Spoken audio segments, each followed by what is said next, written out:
Siapakah juara sebenar di udara, Falcon atau Bald Eagle?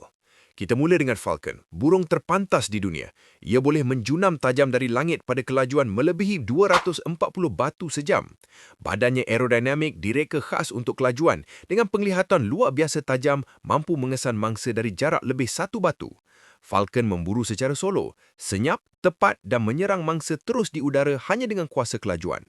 Bald Eagle pula, beratnya boleh mencecah lebih 14 paun dengan bentangan sayap hampir 8 kaki. Cengkamannya mampu menghasilkan tekanan lebih 400 PSI, cukup kuat untuk menghancurkan tulang dan menyambar ikan terus dari permukaan air. Ia boleh terbang lama, menguasai kawasan luas dan melihat hampir 4 kali lebih tajam daripada manusia. Dan tidak seperti Falcon, Bald Eagle bukan sekadar memburu, ia merampas, berlawan dan menewaskan pemangsa lain. Jadi persoalannya, langit milik siapa? Kelajuan atau kekuatan? Follow dan like untuk lebih banyak video menarik.